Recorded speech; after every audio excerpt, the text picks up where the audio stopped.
Welcome back to another episode of the Bob Fu Report.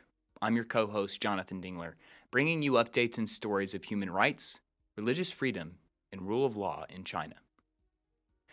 We have some breaking news today to start the podcast. An anonymous source hacked into Xinjiang police servers and retrieved sensitive documents from the Chinese Communist Party pertaining to the concentration camps in the region. The source shared with Dr. Adrian Zenz, a senior fellow and director of China studies at Victims of Communism. Countless experts, including Dr. Zenz, authenticated the documents and photographs.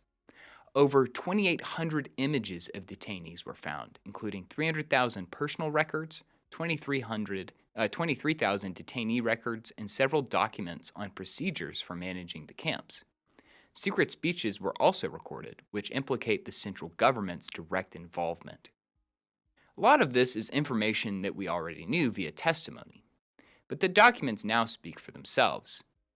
Most of them were written between the time of January and July of 2018, before the CCP heightened its decryption. Photos of detainees included armed guards close by, debunking the CCP claims that the quote-unquote vocational centers were voluntary. As reported by BBC, the prisoners' ages ranged drastically. The youngest photographed prisoner was 15 at the time of her detention, and the oldest was 73.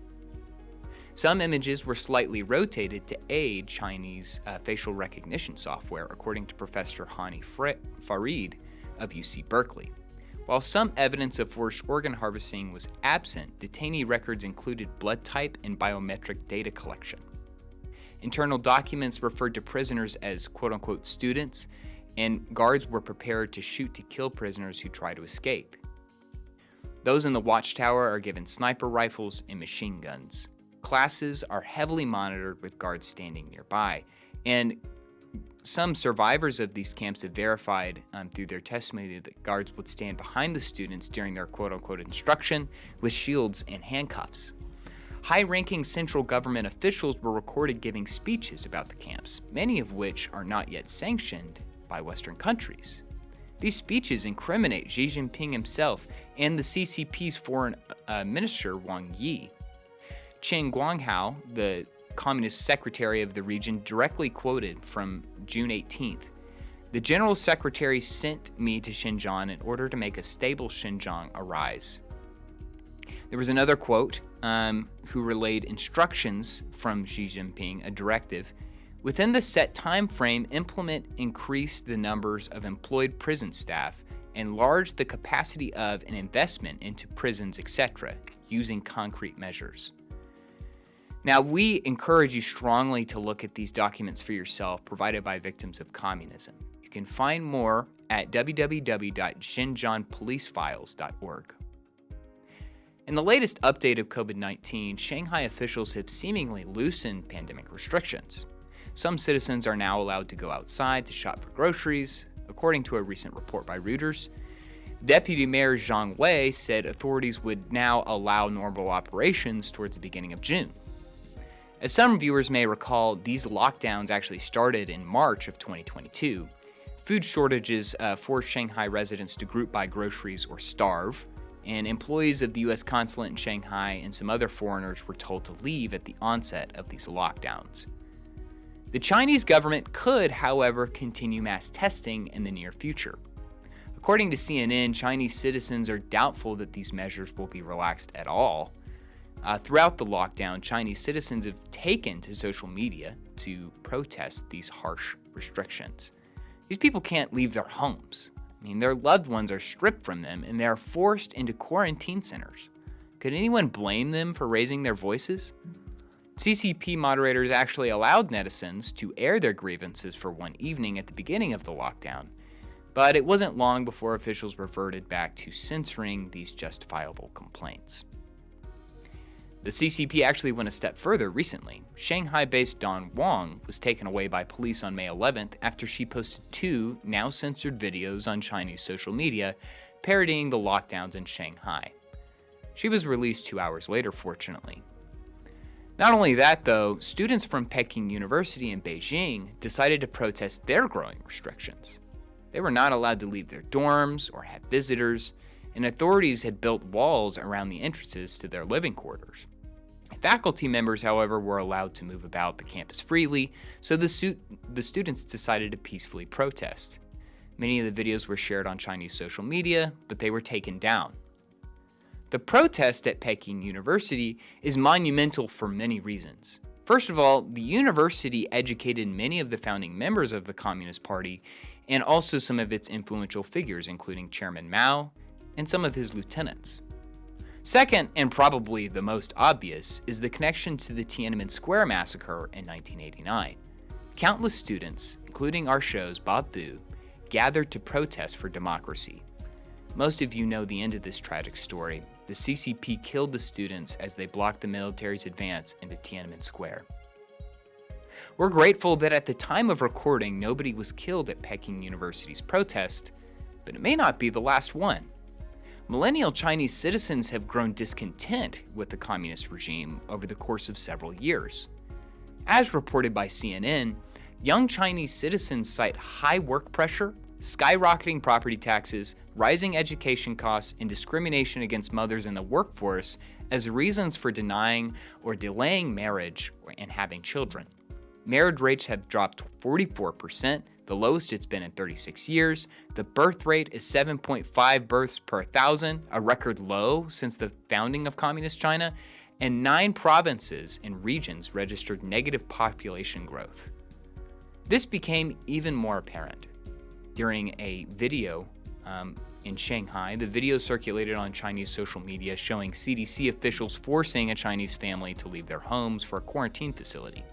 They refused to go, and authorities started to threaten them. If you do not go, your family will be punished to the 3rd and 4th generation, they said. I am the last generation, a young man responded off camera. It's unclear what the fate was of this young man and his family. When you have a generation that does not know about the massacre of Tiananmen Square because you cover it up, you run the risk of losing their loyalty and Chinese nationalism after you strip away their values or rights. It's just inevitable. In other COVID news, Hong Kong now requires a vaccine pass to enter religious venues. Omicron surged there earlier this year for its 5th wave of COVID-19. The government tightened some restrictive measures and places of worship were asked to be closed until April 20th. After the pandemic came under control a little bit, places of worship were reopened, but only those with a vaccine pass were allowed to enter, causing pastors in Hong Kong to be concerned about the religious freedom of churches in the future. New regulations require those entering venues for religious purposes to present a vaccine pass and ensure that entrants use one of China's health apps. As some of our viewers may know, these apps are glorified spyware that the Chinese government uses to spy on its citizens. The Hong Kong Christian Times quoted Hong Kong pastors' opinions about the vaccine pass as a stringent measure, and the church's record of attendees can already achieve the effect of tracking. Some pastors also said that the transmission risk of churches is lower than that of public transportation, but their gatherings have been more severely restricted. Key personnel of an organization believe that the government's method of non-discretionary implementation is ineffective and points out that the government's provision of vaccination as a condition for admission to churches violates the principles and beliefs of religious freedom. Quote, "If the government stipulates that you cannot enter a church without vaccination, it is a serious violation of religious freedom," Choi Chim-sun, General Secretary of the Society of Truth and Light, expressed in the article. Some pastors reflected on the core issue behind these questions and concluded that if churches allowed themselves to be defined by the regime as venues for religious activities, it is no different from handing over the nature and mission of the church to the government itself. Many three-self churches and other state-sanctioned religions in mainland China face similar treatment because of Xi Jinping's sinicization of religion. Some of you may know about this, but churches in mainland China are forced to honor the deaths of Red Army martyrs or sing Chinese Communist Party anthems during worship. Father Vincent Wu, a priest of the Hong Kong diocese studying in the U.S., expressed his opinion on Sinicization in an interview with the Eternal Word Television Network, a Catholic cable television station in the United States. He believes that the Chinese government deliberately conflated the concepts of enculturalization and Sinicization to make the outside world think that the so-called religion with Chinese characteristics only meant having masses in Mandarin and elements of Chinese culture. But these characteristics turn the teachings of the gospel and the Bible in line with the ideology of the Communist Party, and religious leaders who are unwilling to cooperate will be eliminated. Father Wu specifically mentioned that on April 8th, Hong Kong Reverend Gary Peng Moon was arrested for making comments on his YouTube channel. He indicated that Hong Kong lost its freedom of speech, publication, and assembly, and he warned that freedom of religion would be next through Sinicization. Let's please continue to pray for those in Hong Kong to stand strong in their faith against the Chinese Communist Party. In other news, Chinese authorities forced Tibetan parents and children to attend Chinese language training classes in an effort of assimilation. According to a report by the UK-based human rights organization Tibet Watch, Chinese authorities have begun forcing Tibetan parents to attend Chinese language training classes and receive political and ideological education to use the parents to influence their children. The CCP uses Tibetan parents as a proxy tool to promote the Chinese language to achieve its goals effectively, Human Rights Watch commented. Beginning in 2021, the Chinese government started to remove the bilingual education policy in various parts of Tibet. It began to require the Ministry of Education of the Tibetan Autonomous Region to convert all school textbooks into the Chinese language. Schools that previously used Tibetan as the primary language of instruction were forced to shut down. Chinese authorities not only prohibit Tibetan children from receiving their language education, but they also coerce their parents into learning Chinese. One of the training courses held earlier this year emphasized, quote, not only teaching Chinese, but also the reforming ideology through the Chinese language education, unquote. Parents of Tibetan children have to learn Chinese and then cooperate to teach their children Chinese, and their contribution to this is going to be a part of the Chinese dream. Authorities have already set up several Chinese language training classes forcibly teaching Chinese in several regions to local parents and instilling CCP ideology.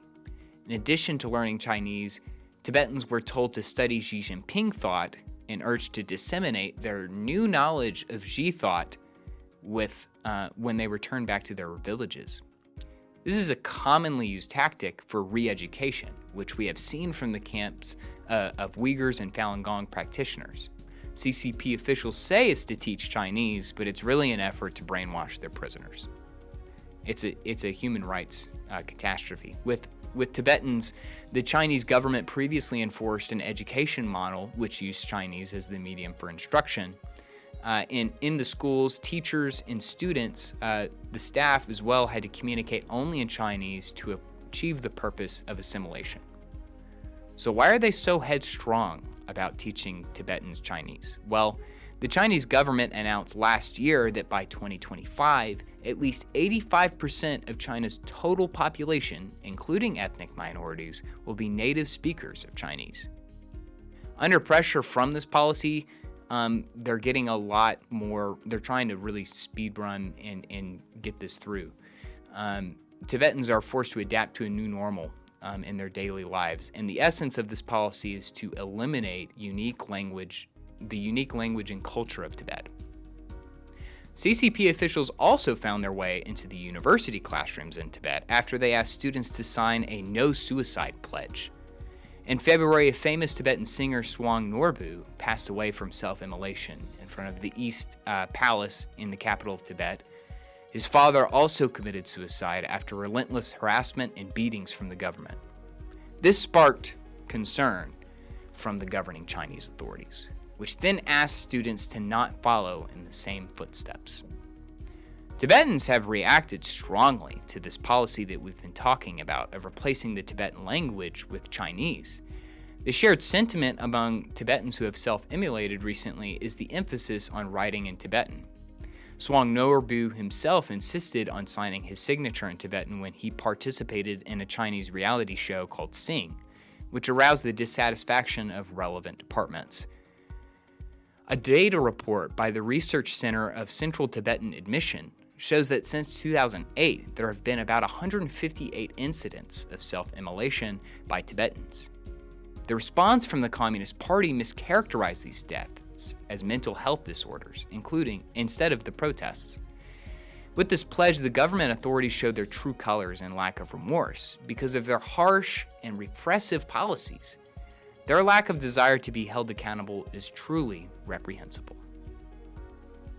We have not covered human rights violations and religious freedom in Tibet. Unfortunately, the news is scarce for this area of China.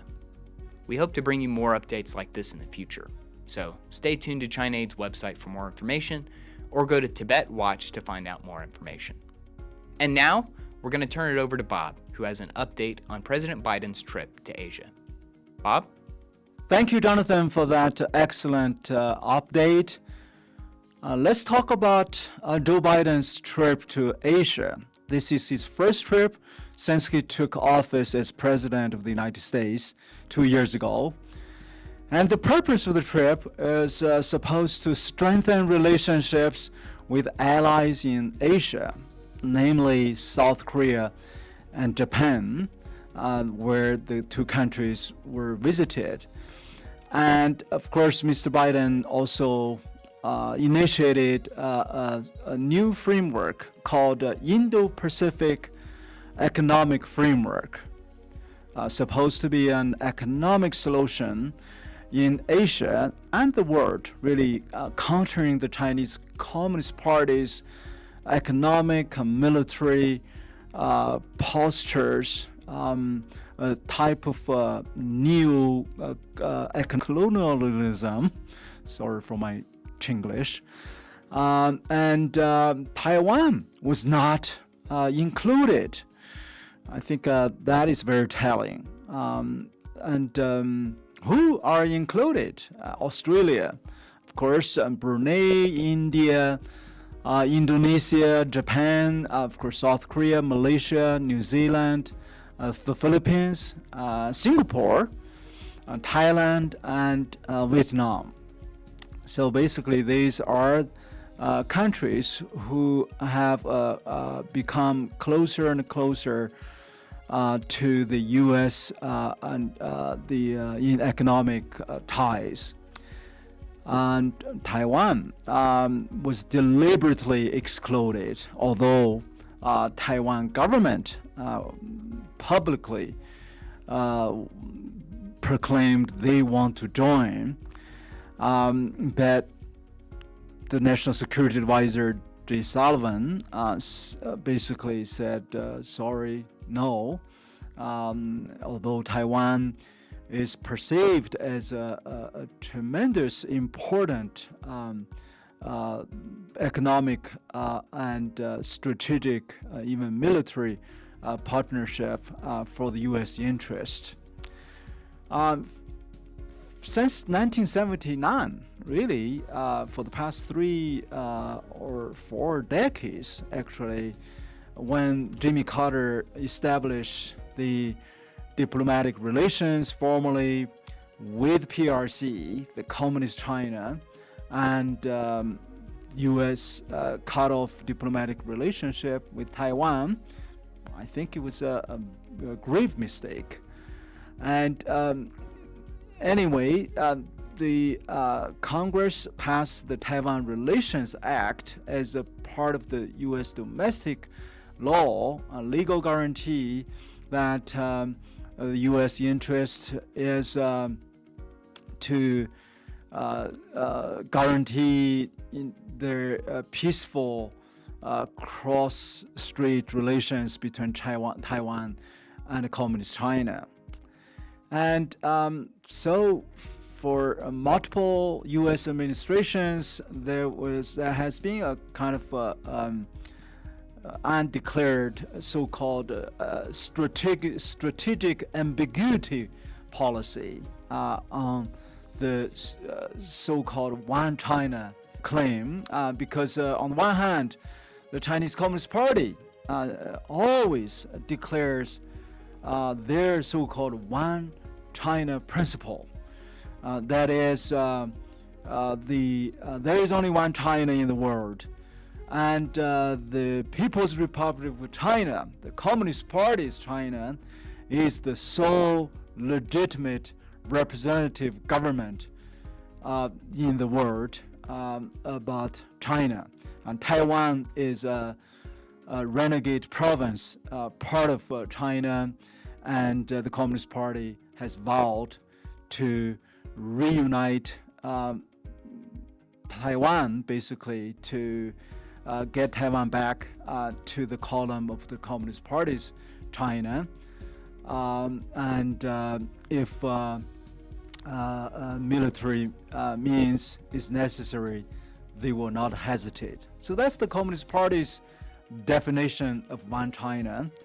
On the other hand, the U.S. administrations kind of play this ambiguity kind of ping pong ball. On the one hand, the U.S. said we also acknowledge there is only one China, and but at the same time, we also honor our Taiwan Relations Act, basically to defend Taiwan or help Taiwan by providing defensive weapons so that they can defend themselves.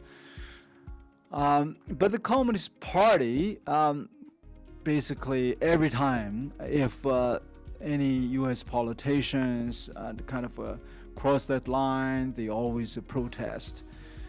So Mr. Biden, in his regular infamous gaffes, basically recently, even during this most recent visit, when he was in Japan, he was asked if the U.S. would intervene militarily when China invades Taiwan. And his answer is a simple yes. Yes. And the reporter even followed up, said, "You mean like, what if the Communist Party of China invade Taiwan like the Russia invaded Ukraine? U.S. will defend Taiwan militarily?" He said another yes. Well, this is not his first time. He said that in the past, really 1 year, he said 3 times, including this one. Last August, he said the same thing. And he said, we will respond if we were if there were attack against Taiwan by China. And then last October, he said in a town hall event, he made a similar comment that the U.S. would defend Taiwan. So these are not small matter. I mean, the White House, of course, 3 times after the gaffe, they already, prepared a statement to rebuff their boss, Mr. Biden, and immediately issued a clarification, said, we don't have a new policy change. We don't have a new China policy. And basically, Mr. Biden, was just a gaffe. Anyway, so that's a very regrettable thing. And of course, some of Ms. Biden's allies from the Democratic Party quickly came to his defense and said, "Oh, maybe that's only his personal feeling that he felt strongly about Taiwan, and we will defend them." But I think obviously, if you have first and second gaffes on the same matter, and then pull back by your White House, and then the third time, and in a country in Japan, so close, like a couple hours from Taiwan, you said the same thing. I think there's some game going on. But personally, I wish the White House just be a little bit slow in correcting its boss gaffe. I mean, actually, the third time after the White House cracked the record, in a kind of almost a rebuke to the president, many China watchers said it is rather counterproductive, and it would really make the Communist Party see the true color of Mr. Biden. Maybe Hunter Biden was receiving another paycheck. Basically, it's a compromise, I think, from China. I mean, he's still on the payroll of the entity of the Chinese Communist Party. That's public knowledge, continues to be. I think that actually shows a real paper tiger policy, not a real strategic ambiguity. It's a strategic weakness, a strategic blunder policy. I really feel that reinforced China's stance and encourage China to take a more aggressive approach. So I would encourage the administration to really think harder, to learn from former Secretary of State Mike Pompeo. Really, if you want to be clear to the Communist Party's aggressive religious persecution and its spreading of its communist version of colonial kind of approach through his One Belt, One Road initiative, I think it's time to tell China we are clear that the American people, the American military, have both the resolve and the willingness to defend Taiwan, and has the Chinese Communist Party dare to invade militarily.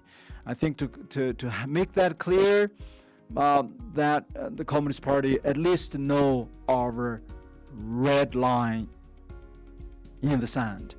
So that's my suggestion. I mean, Mr. Pompeo even suggests further that the U.S. should actually recognize Taiwan as an independent country, as it has been.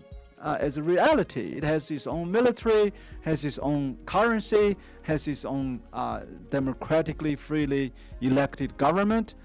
And why do we still keep the status quo? I think that is a mystery. That was a mistake. I think we should correct that. So that's the my comment on the Mr. Biden's trip to Asia. We should really, given what's happening in Ukraine, should pray that this military conflict with Taiwan by the aggressive Communist Party would not happen. And but should it happen, I think we should be clear and also be prepared. And also help our ally in Taiwan in their defense.